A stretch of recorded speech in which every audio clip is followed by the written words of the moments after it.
Xiao Yan tidak menyangka Ning Yao benar-benar muncul di Kompas. Dengan kekuatan Ning Yao dia harus dianggap yang terbaik di antara para budak Tuhan. Oleh karena itu pasti akan digunakan kembali, tapi itu memberi Xiao Yan kesempatan untuk berurusan dengan Ning Yao. Saya hanya ingin menangani Ning Yao ini, Xiao Yan masih perlu menyempurnakan beberapa pil pemecah racun Tianling lagi. Tapi sekarang semuanya ada di Kompas tidak mungkin untuk memurnikan ramuan. Untuk menghilangkan Ning Yao, kita harus memiliki metode detoksifikasi kekuatan tempur. Xiao Yan saat ini lebih berasal dari klon dewa asli, Ning Yao pandai meracuni, dan ada perbedaan kekuatan yang sangat besar antara kedua pihak. Racunnya akan sangat membatasi kekuatan fisik klon dewa asli. Namun untungnya, Tianxun telah ditangani terlebih dahulu. Keduanya tidak lagi peduli satu sama lain dan sepertinya mereka semua menuju ke gerbang kuno saat itu. Xiao Yan sedang mencari peluang dan membunuh. Ning Yao yang tersisa juga tidak bisa gegabah.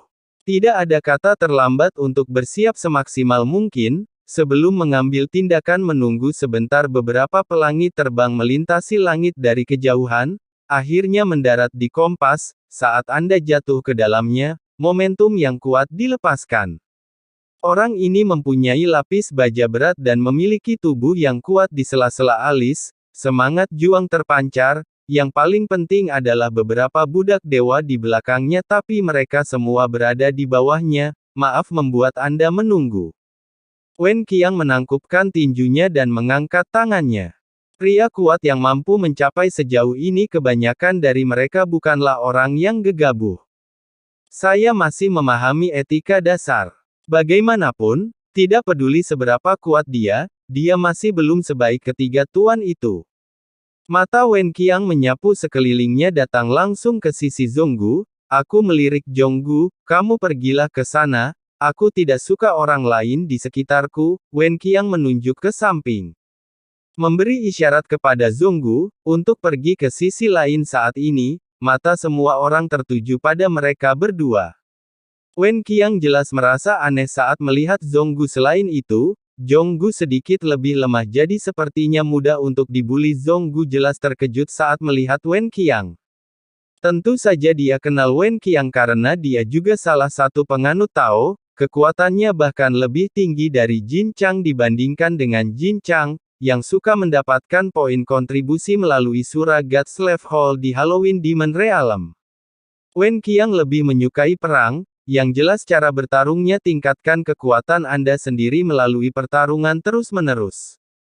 Pikiran Zhonggu berputar-putar sikapnya saat ini menentukan statusnya di hati setiap orang. Jika Anda takut pada Wen Qiang dan menyerahkan posisi Anda, maka kali ini harus berada di akhir baris. Tidak ada yang akan menganggapnya serius, dan dia bahkan akan diperlakukan sebagai umpan meriam. Oleh karena itu, Zhonggu tidak bisa melepaskan posisi ini. Zhonggu tahu kekuatan Wen Qiang ini mungkin berada di sekitar langkah ke-7, saya kira saya tidak berhasil melewati langkah ke-8.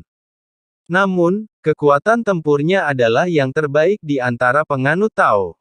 Bahkan jika Jin Chang melihat Wen Qiang, dia akan memberinya 3 poin. Namun meski begitu, selama Xiao Yan ada di belakangnya, Jongkook tidak perlu takut karena segel budak Xiao Yan palsu. Bahkan jika Anda menemukan pesanan nanti dengan kekuatan Xiao Yan, dia bahkan bisa membunuh langkah ke-9. Mengapa takut pada langkah ke-7?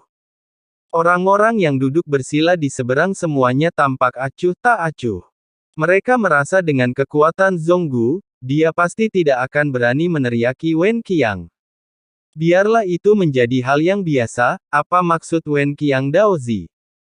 Apakah Anda menyindir bahwa kompas yang disiapkan oleh Tuhan tidak cukup besar? Jongkook adalah orang yang cerdas. Dia tidak akan langsung mendapat masalah bahkan jika aku tahu itu pasti akan mengganggu Wen Qiang. Tapi kita juga harus memperluas masalahnya. Ini jelas hanya masalah antara dia dan Wen Qiang.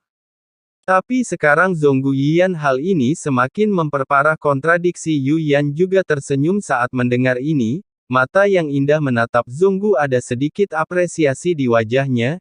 Ini bukan pembicaraan yang fasih. Segera saya memikirkan cara untuk memecahkan situasi tersebut, meskipun kecil kemungkinan ketiga tuan itu akan mengambil tindakan, tetapi jika Wen Qiang mengambil tindakan, itu akan menjadi penghinaan bagi ketiga tuan. Oke, duduk saja di sini, tapi aku penasaran akan sesuatu. Langkah ketiga, beranikah Anda pergi ke gerbang kuno? Saya tidak akan mati. Mengapa saya harus pergi jika saya takut mati? Zhonggu memandang Wen Qiang dengan tatapan bingung. Tidak ada rasa takut. Wen Qiang terkejut dengan jawaban Zhonggu. Lalu tiba-tiba tersenyum hanya saja meski aku tertawa, tapi ketika dia melihat ke arah Zhonggu, matanya dipenuhi dengan rasa dingin dan keras. Itu bagus, aku akan memperlakukan kematian seolah-olah aku ada di rumah ini, adalah mentalitas yang harus dimiliki oleh orang yang kuat. Meskipun aku tidak tahu namamu, aku ingat kamu. Wen Qiang memandang Zhonggu dengan serius dan berkata dengan dingin. Setelah berbicara, Wen Qiang duduk bersila di samping Zhonggu. Aku tidak begitu tangguh sebelumnya. Sepertinya aku sudah menahan diri sebelumnya, seharusnya itu karena keberuntungan. Namun langkah ketiga memang sedikit lebih lemah. Namun ketiga budak dewa di belakangnya tidak terlihat sederhana. Aku sudah mendengar sedikit tentang Jin Chang dengan Zhonggu. Mengandalkan budak ilahi yang baru saja dia peroleh, sepertinya disebut Tianxun. Faktanya, Zhonggu lah yang memenangkan dan dibawa kembali. Tampaknya dia berasal dari dunia yang sama dengan budak dewa. Langkah ke-9 Sulong. Nafas tiga budak dewa di belakang Zhonggu yang terkuat. Hanya langkah ke-6, maksudmu? Salah satu dari mereka membunuh. Langkah ke-9 di langkah ke-6. Tanda seru. Tepat sekali, kalau tidak, bagaimana mungkin Zhonggu berani begitu keras kepala? Bahkan Wen Qiang berani memprovokasi dia. Di atas kompas, jika kita tidak menghitung tiga tuan dan budak ilahi, totalnya ada 11 orang. Dengan kata lain, mereka semua ditebus untuk Ordo Kuno Keabadian dan Iblis di aula semua orang suci. Di antara 11 orang ini kekuatan Zhonggu paling rendah, namun kekuatan budak dewa yang dimilikinya tidak kalah sama sekali. Selain itu, reputasi Jongkook belakangan ini pun tersebar. Tidak ada yang berani meremehkan Zhonggu. Oke, semuanya sudah berkumpul, kemudian kita akan segera berangkat dan menuju ke gerbang kuno. Yu Yan, pemimpinnya, berteriak pelan. Mata semua orang terfokus pada Yu Yan. Mereka semua mengangguk. Semua orang memandang Yu Yan dengan hormat. Dan setelah kata-kata itu jatuh, jari ramping Yu Yan meluncur. Rune muncul di kompas kemudian berubah menjadi cahaya biru membawa semua orang. Mereka lari menuju kehampaan. Di saat yang sama, Xiao Yan, yang sedang duduk bersila dengan mata terpejam, beberapa gambar muncul di benak saya. Beberapa adegannya tentang tiruan Zuci. Meskipun saya tidak tahu apa yang terjadi dengan tiruan Zuci saat ini, matanya merah. Kekuatan asli dari langkah keempat kini telah menembus ke langkah kelima. Kebijaksanaan spiritual yang baru lahir, aura pembunuhan aroma tubuhnya. Aku khawatir dia membunuh makhluk hidup seorang bintang. Petik 2. Dia memiliki banyak kebencian di tubuhnya. Sepertinya mereka masih diburu saat ini. Xiao Yan merenung, selama klonnya masih ada, tidak perlu mengurusnya. Jiwa terus bermeditasi. Dia mencoba mendapatkan informasi tentang Sensi, dan sekarang saya ingin mendapat berita tentang Sensi. Itu hanya dapat dilakukan melalui Kui Jun yang berada jauh di Sensi Tianren Mansion. Jiwa tersembunyi di Kui Jun di bawah persepsi konstan Xiao Yan. Itu memungkinkan Xiao Yan mendapatkan beberapa informasi.